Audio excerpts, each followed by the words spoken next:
Coming up on our newscast tonight. First on the itinerary for President Moon Jae-in, who is in New Delhi, meeting with the country's top diplomat. The Liberal leader highlights business and economic cooperation as keywords for ties between South Korea and India. As America's top diplomat resumes his world tour after holding talks in Pyongyang, experts are skeptical of positive outcomes based on how no specific agreements were made and the regime's attitude after the session. U.S. and China seem set to ban sales of imports of various products. The ongoing tit-for-tat could benefit Korea's trade with rivals eliminated, but ultimately, as the scope and scale broadens, Seoul's chip makers could suffer. News Center begins now.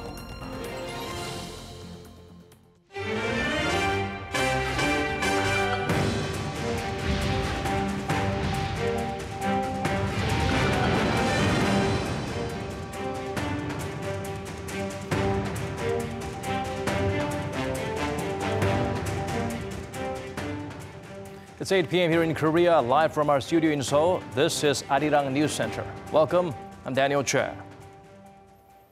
Once again, our starting point is President Moon Jae-in's state visit to India. It's the second of his 6-day tour of South and Southeast Asia. Hwang Ho-jun, who is traveling with the Liberal leader, is standing by on the line for us. Let's connect to him right now. Ho-jun, what do you have for us at this point? Daniel, so far today, the key words for President Moon's itinerary are business and economic cooperation between Seoul and New Delhi. Just about an hour ago, President Moon attended the South Korea-India Business Forum, where he met with about 400 business leaders from both countries. He explained his vision of how South Korea and India can cooperate to strengthen their economic ties, proposing the so-called 3P Plus partnership, adding future cooperation for the fourth industrial revolution to the existing peace, co-prosperity, and people. He also encouraged Korean companies to explore the Indian market to create new growth engines. Following the forum, the South Korean president is scheduled to make a stop at the dedication ceremony of a new factory of Samsung Electronics in Noida, northern India. The new facilities comprise the largest cell phone factory in India, and even though President Moon's bilateral summit with his Indian counterpart is scheduled for tomorrow, Prime Minister Narendra Modi has also confirmed his attendance to the ceremony. And joining the two heads of state is Samsung Electronics Vice Chair Lee Jae-yong. This will be the first time President Moon meets with Lee since his inauguration, let alone attending an event hosted by the South Korean tech giant. It will also be Vice Chair Lee's first time attending a public event since he was released from jail in February after serving nearly a year behind bars for his involvement in the corruption scandal that led to the impeachment of former President Park Geun-hye. The Blue House stressed that President Moon's attendance at the dedication ceremony of Samsung's new plant does not carry any political meaning. Rather, it said it's simply meant to encourage Korean businesses and demonstrate Seoul's determination to expand cooperation in investment and the manufacturing business with India. President Moon will end his second day by meeting with local Korean residents. Daniel? All right, thank you for those updates. That was our Cheongwon correspondent, Hwang Ho-jun. Staying in New Delhi, the South Korean leader will be kept busier than ever, meeting with the country's top diplomat, the prime minister, and the president, not to mention a visit to a key Samsung facility. For an in-depth analysis of the policies between the two countries that align, let's turn to our Cha Sang-mi. President Moon Jae-in on Monday began the first official engagement of his state visit to a South Asian country by meeting with India's Foreign Minister Sushma Swaraj, where he discussed his vision for the new Southern policy. Moon said South Korea's ties with India have been developing consistently since they upgraded their bilateral relations to a special strategic partnership in 2015, and added that he would like to expand their cooperation. His plan aims at deepening ties with India and other countries in the region to build a future partnership for what he dubs the 3 Ps: people, prosperity, and peace. Minister Swaraj welcomed President Moon's visit and said the Indian government also wanted to strengthen its relationship with South Korea. And this, an Indian expert says, is in line with Prime Minister Narendra Modi's push for his Act East policy. If you try to understand India's Act East foreign policy, ASEAN is actually the center of India's Act East foreign policy. We have a range of contacts with ASEAN, be it connectivity, be it stronger economic ties, be it political contacts, and be it also security and defense contacts with some of the ASEAN members. It's growing over the years, and that actually establishes a common ground between India's Act East policy and Moon Jae-in's new southern policy. The researcher called President Moon's foreign policy very pragmatic and said the Moon-Modi summit will not only pave the way for better South Korea-India cooperations on the bilateral level, but also on the regional level. A Korean expert in the field also emphasized that the role of India goes beyond economics. India, among the BRICS countries, is the only nation that has productivity, marketability, and serves as a base to go out to the Middle East or Africa. India is a hub for politics, economy, defense, and diplomacy. The expert urged the Korean government to approach India not only as an emerging market, but to view it as a closer diplomatic partner that can bridge the gap in Asia in many ways. Cha Sang-mi, Arirang News. North Korea and the U.S. are heading toward the same goal as seen through the recently held working-level talks between the two sides. That's what Seoul's Unification Minister pointed out at an international conference hosted by the Research Institute for National Security Affairs on Monday. Cho Myung-gyun believes it will take time for Pyongyang and Washington to narrow their differences, but expressed hope the denuclearization process will keep moving forward. He described last week's inter-Korean basketball games as a good opportunity to meet government officials from the regime and discuss future plans to implement the Panmunjom Declaration. The minister added his country will further strengthen relations with the North through another summit in the fall and will work with the international community to establish peace on the peninsula. Today, the repair works began on the facilities to be used for the inter-Korean reunions of war-torn families. According to Seoul's Unification Ministry, a 22-member team crossed the border this morning. They've arrived at North Korea's Mount Kumgang Resort, where the event will be held from August 20th to the 26th. After a 3-day on-site inspection of the facility last month, it was decided the resort needs renovation. Officials say the repair work should be completed sometime in mid-August. In 2017, UN sanctions on Pyongyang pulled down the regime's trade by 15% compared to the year before, and its exports by 37.2%. According to a report by KOTRA on trends in North Korean trade, the Hermit Kingdom has a trade deficit exceeding $2 billion, which is more than double last year's amount of $890 million. The Seoul-based agency explained the losses were due to the UN ban on North Korea's main exports such as coal, steel, and fish. The UN Security Council imposed the sanctions last year after the North launched missiles and carried out its 6th nuclear test. After holding talks with officials in North Korea, Mike Pompeo continues his round-the-world trip. Over in Hanoi, the top diplomat highlighted Pyongyang should follow Vietnam's example, open up, build a relationship with Washington, and prosper. On his latest visit to the regime, though, some experts expressed disappointments. EG1 tells us more. U.S. Secretary of State Mike Pompeo said he hopes the United States can one day share the same level of partnership with North Korea as it does with Vietnam, despite Hanoi's ideological differences and past conflicts with the U.S.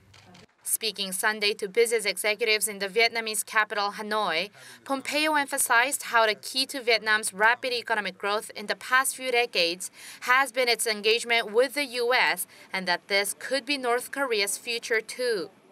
In light of the once unimaginable prosperity and partnership we have with Vietnam today, I have a message for Chairman Kim Jong-un.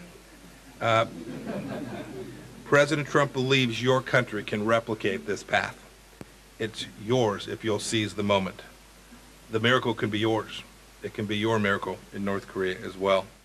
Just a few days earlier, Secretary Pompeo had met with North Korean officials to follow up on the summit between their two leaders held in Singapore last month. Pompeo said that there was progress in almost every aspect of their discussions, but many experts are skeptical. They say no significant progress was made, considering that Pompeo wanted agreements on final, fully verified denuclearization.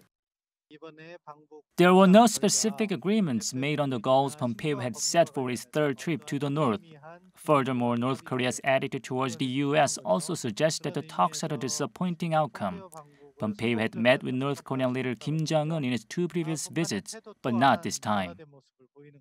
In fact, Pompeo said he had not anticipated a meeting with Kim Jong-un, but at Sunday's press briefing, Bloomberg's Nick Wadhams, who traveled with Pompeo, said that the secretary's staff tried hard to make it happen. According to the expert from the ASEAN Institute, one of the issues in the talks themselves was who gives what first in the process of denuclearization. He pointed to North Korea's statement released on Saturday, which said Pyongyang had hoped to formally end the Korean War as one of the measures to guarantee the regime's security in exchange for dismantling test sites. But it seems the expert said that the U.S. insisted on concrete steps toward denuclearization before the war is declared over, which Pyongyang called a gangster-like unilateral demand. He and some others, though, have found some reasons for optimism in the outcome of the talks. He said that although North Korea did express great disappointment, it still said it has good faith in President Trump, which shows they want the talks to continue. 이지원, Arirang News.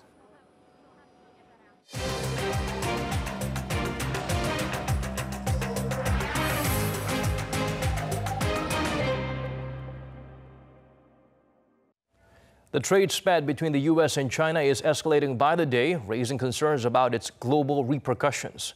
This is especially so for Korea, a country heavily reliant on exports. According to our Kim Sei-young, Seoul's semiconductor industry could initially benefit from it, but experience tremendous losses in the long run. A trade war has begun between the world's two largest economies. The Trump administration last Friday started charging duties on $34 billion of Chinese imports, and China hit back against the same amount of American goods, including soybeans and cars. President Trump is already eyeing another round of tariffs on Chinese goods worth $16 billion, even saying that the final tariff total could top $500 billion. China's exports to the U.S. are worth only about a quarter of what the U.S. sends the other way, but experts say Beijing has cards other than tariffs that it can use to retaliate that could disrupt global supply chains that hurt global trade. China could interfere with U.S. supply chains based in China, for example, shutting down American companies' assembly work by invoking obscure safety rules, or issuing some kind of a travel ban, just as we saw during the THAAD dispute between Seoul and Beijing last year. Last week, Beijing banned U.S. chipmaker Micron Technology from manufacturing and selling its products in China. Such a move is of particular concern for Korea. China and the U.S. are Korea's #1 and #2 trading partners, and they account for more than a third of Korea's total exports. Semiconductors alone accounted for 17% of Korea's exports last year, with China being the #1 buyer. In the short run, banning the U.S. company Micron from selling chips in China could give Korean chipmakers like Samsung Electronics and SK Hynix an edge, since a competitor is out of the market.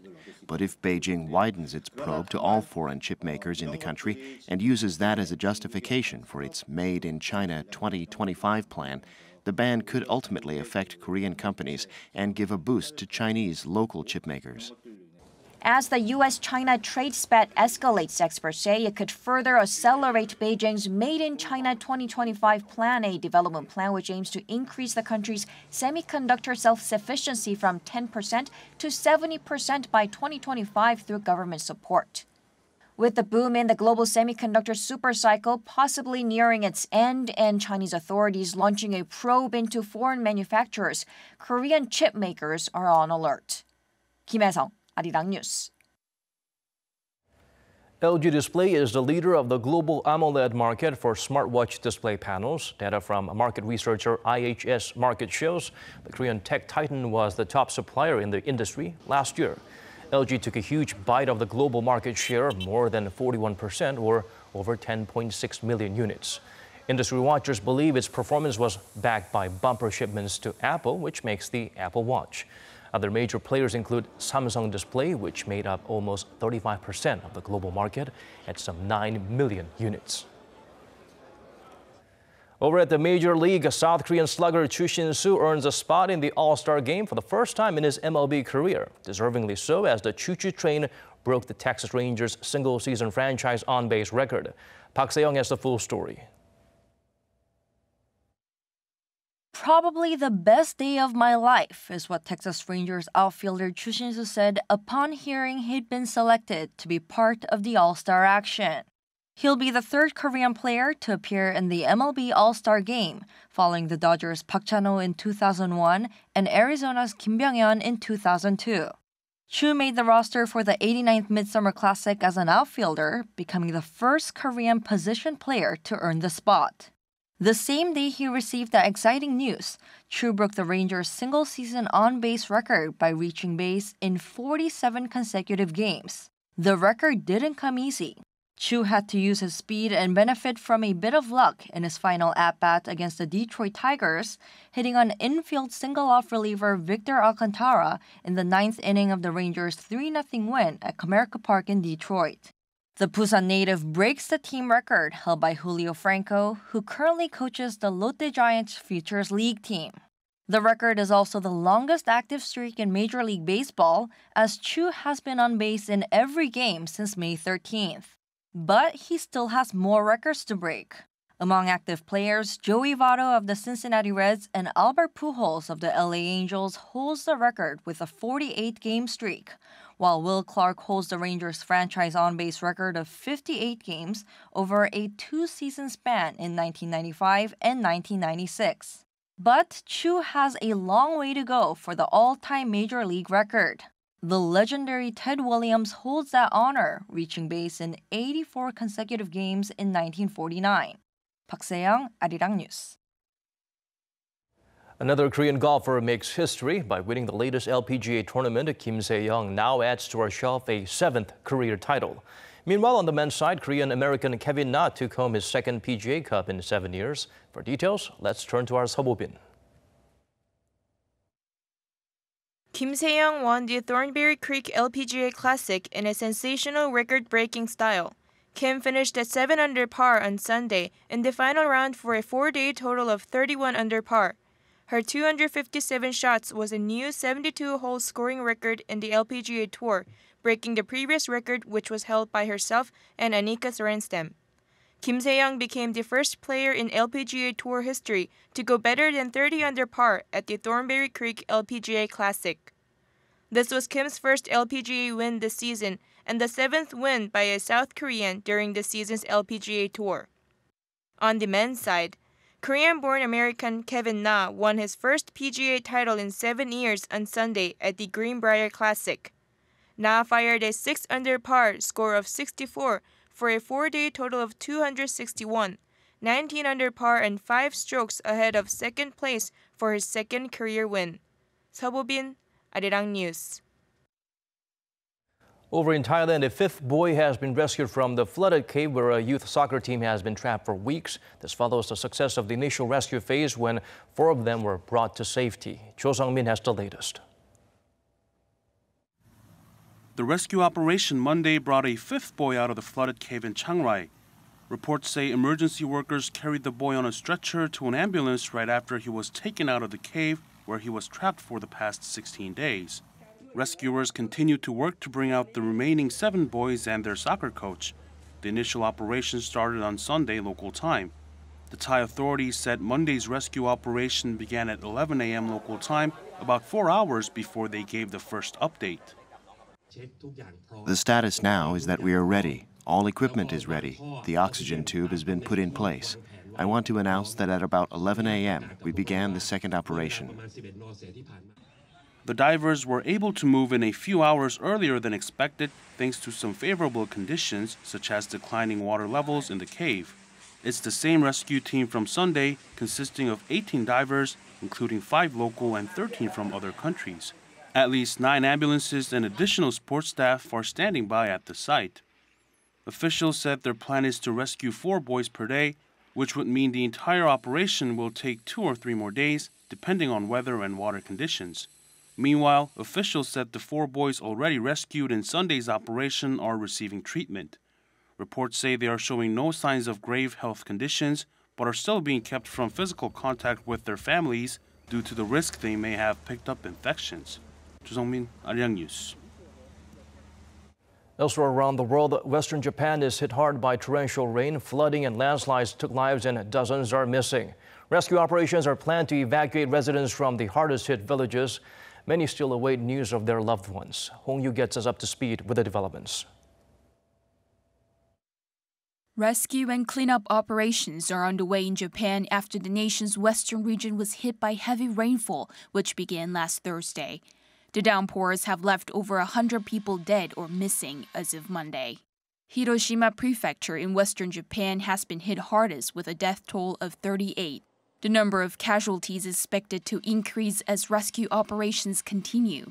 Rescue personnel from the military, police, and fire departments are using boats and helicopters to evacuate residents. I didn't expect something like this, so I'm left with what I'm wearing. It was scary, but I'm relieved and very grateful for everyone's help. Many are still hoping to find their loved ones amid the rainfall that triggered flash floods and landslides. I went to my father's family home, but it was hopeless. We were hoping to find 2 people, but still can't find one. The Fire and Disaster Management Agency of Japan said that more than 30,000 people had been evacuated to 20 local shelters as of Sunday afternoon. Hongyu, Arirang News. Moving on to other stories now. Propirun, the season's 7th typhoon, just passed the Korean peninsula. Forecasts show another one named Maria could be on its way. At this point, if you're wondering how are these forces of nature labeled, well, you've tuned in just in time. Our Kim Sei-young sheds light on the naming system. Tropical cyclones are named in order to avoid confusion when communicating with the public, as more than one tropical cyclone can exist at the same time. The naming of typhoons began in Australia in the late 1880s. Meteorologists back then named typhoons after political figures. But in 1944, during the Second World War, U.S. military forecasters started to name typhoons after their wives and girlfriends. From the late 1970s, the scope of typhoon names were broadened. Currently, in the northwestern Pacific, names are selected sequentially from a list of 140 names submitted by the 14 member states of the ESCAP WMO Typhoon Committee. Once all the names have been used, the committee uses the names again in the same order. For such reasons, the recent typhoon Propirun, which was a name submitted by Thailand, was the second typhoon with that name. The name Propirun was first used in 2000. Of the 140 names, South Korea has submitted 10 names including Kemi, Nari, Changmi, and Noru, mostly referring to flowers and animals. Now, with the 8th typhoon of the season having been named Maria from the U.S., the next typhoon of the season will be named Son Tin from Vietnam, followed by Ampil from Cambodia. Kim Sei-young, Arirang News.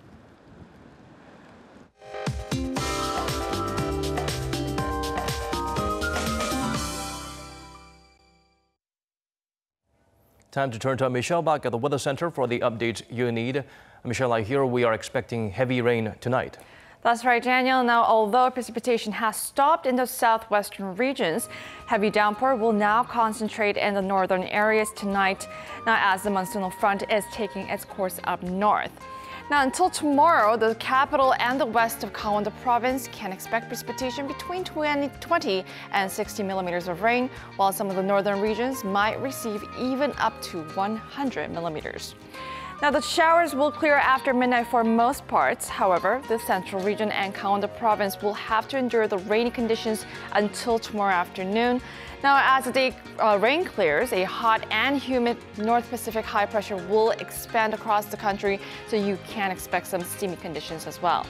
Now, Seoul will start tomorrow at 22 degrees Celsius, and Daegu and Gyeongju begins at 20 degrees. Now, during the day, Seoul will only rise up to 29 degrees, whereas the southern regions such as Gwangju and Daegu will reach up to 32 and 31 degrees. Now, once the monsoon rain clears tomorrow, the whole week is expected to be under cloudy skies with some hotter readings paired up with some high humidity as well. I'll leave you with the weather conditions around the world.